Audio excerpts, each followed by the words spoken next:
Okay, so there are a ton of bots farming bosses in RuneScape. Bot owners are setting up these bots to sell the loot for gold, and then exchanging that gold for real-life money. The boss high scores of RuneScape are used to see who has the highest kill counts of each boss in the game. The more kill count you have, the better your rank.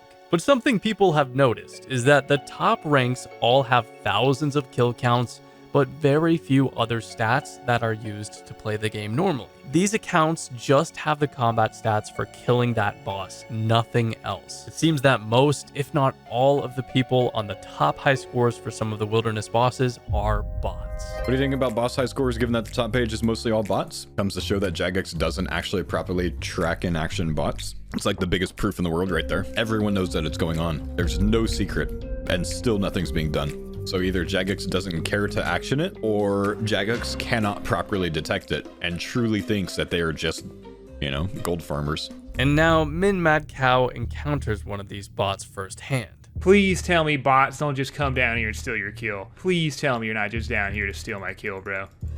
Son of a... These are the worst, dude. Yeah, it's not pleasant. But MintMadCow hops worlds and finds a way to still have some fun with Artie. Okay, good luck. I'm only halved. See how this goes for him.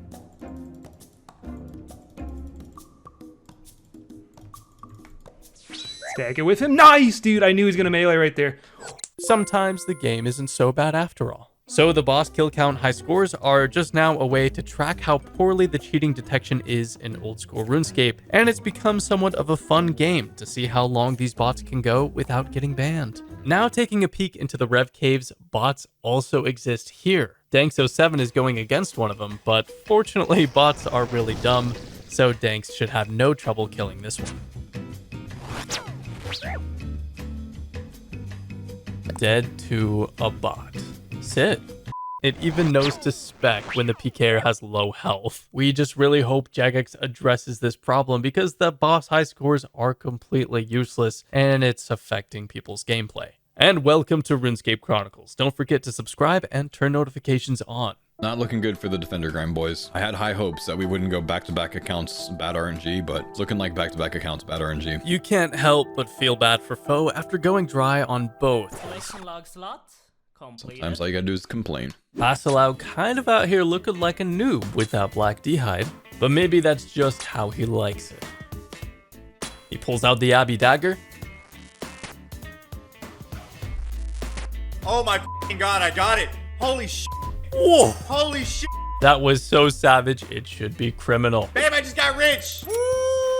We're making money! Eliop's hopping around teleport spots on PvP worlds. Interesting, we don't see this too often. Now what is this guy doing? He's running the other way, but not for long. Maybe. I just found something. Just an ult. You really never know, bro. He could have cash on him or something. Gate! Dude, what could this be? He had something. I mean, this loot key could be nothing. I don't know what's gonna happen. I haven't seen this yet. Oh, we actually got a cash stack!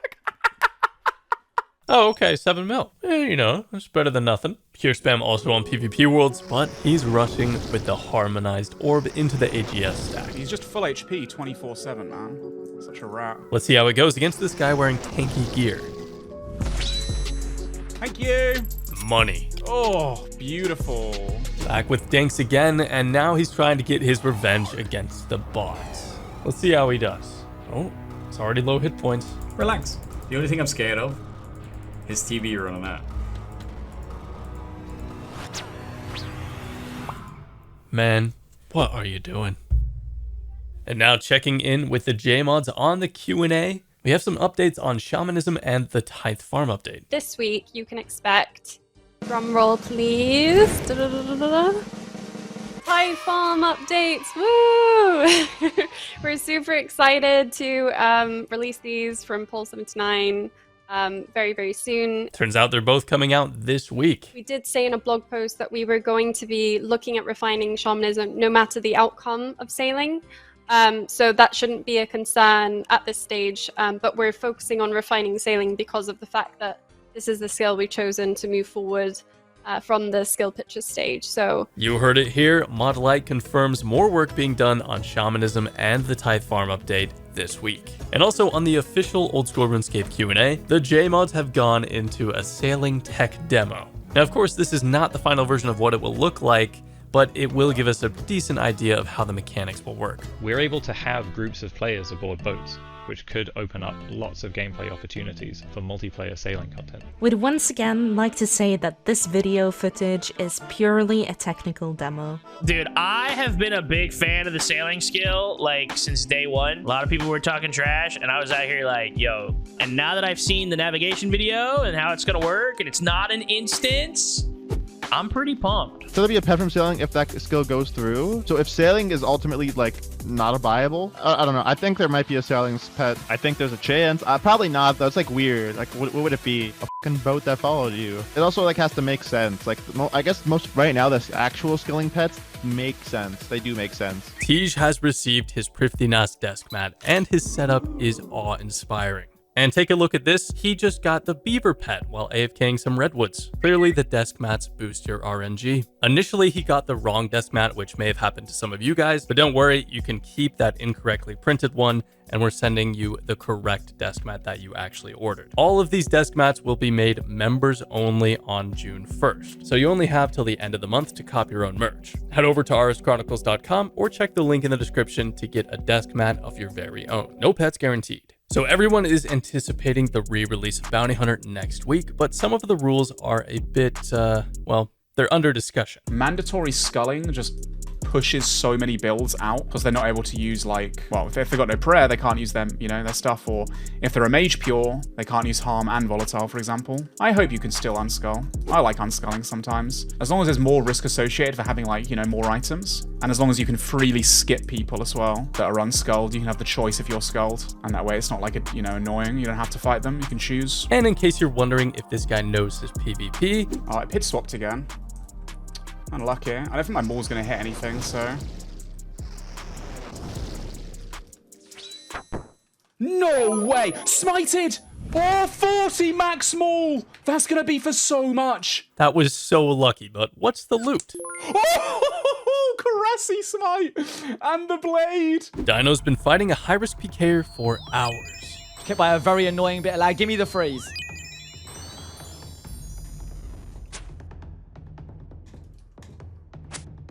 You're dead. You're dead. Woohoo! 928 mil PK. That must be one of the biggest he's ever PK'd in his long PKing career.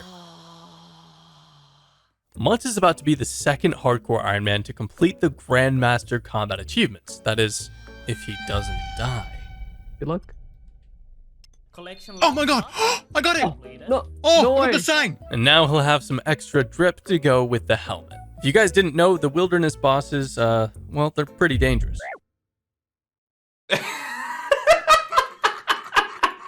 Lots of strange things going on in the wilderness. Go to on 529.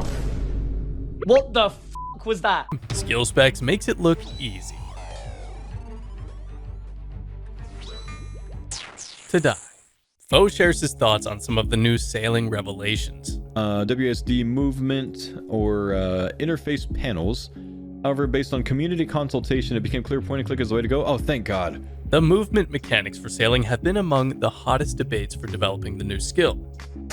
Point and click is the entire basis of old school RuneScape, and in some small way is exactly what we wanted to return to when this version of the game was released. Is it time for the game to expand in a new direction, or did Jagex get it right with this decision? Leave your thoughts in the comments. This week's update sees some long-awaited updates to the Tithe farm. Now, players will find themselves in an instance of the minigame, so no more pesky crashers or Iron Men having an aneurysm if you didn't notice they'd already started planting. Points will also come much more frequently, and you get to earn more points per hour now, with 1 point given for every 3 successful plant harvests, and 2 bonus points for every 100 harvests. And if that still feels a bit skimpy considering the hard limit of being able to bring in only 100 seeds, fear not, because the new seed cap is 10,000. You will now also receive double the amount of Beloga's blessings from the shop, making Wines of Zamorak much more viable to make yourself. And herb boxes have been added to the Tithe Farm shop, available to Iron Men as well, unlike those at the Nightmare Zone. I can think of one hardcore group Iron Man team that is going to be very excited with this update.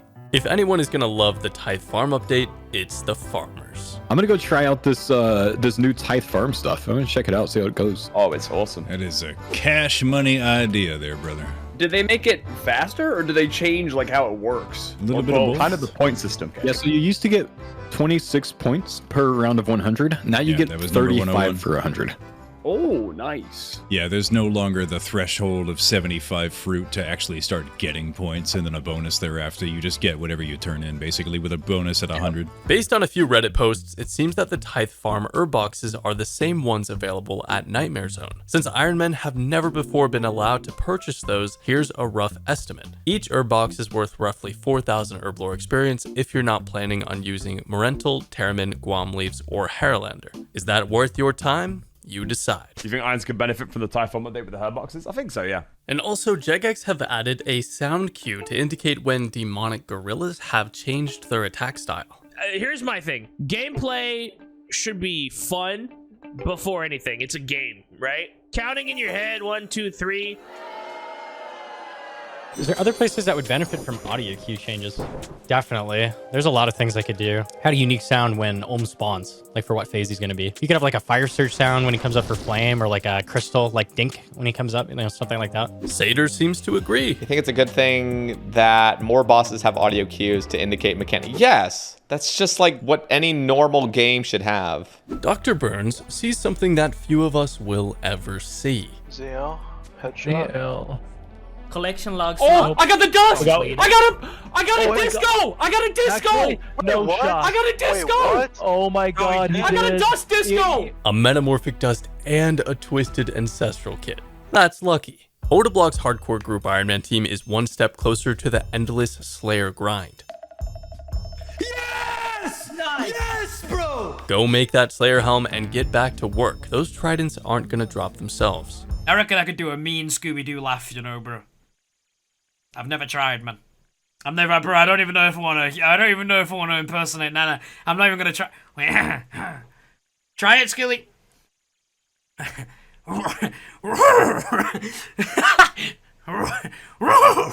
Nah, man, that's fucking terrible. ADHD is bursting jellies but forgets he's using the Explorer's Ring to Alk. Oh no! Oh, chat. Oh, chat! For all you normal accounts out there, the Ancient Staff is notably difficult to reobtain on an Ironman. He's going to be camping wilderness bosses for the next week. Dareyck just started the Bandos grind on his iron and gets an early surprise. Let's go, Bandos! I just kidding, baby! Keep them coming! Whew. A Bandos chestplate at just 38 kill count. You have to send the back-to-back. Just back-to-back it. Oh, we got it back-to-back! Oh my god! It's f***ing done! What the...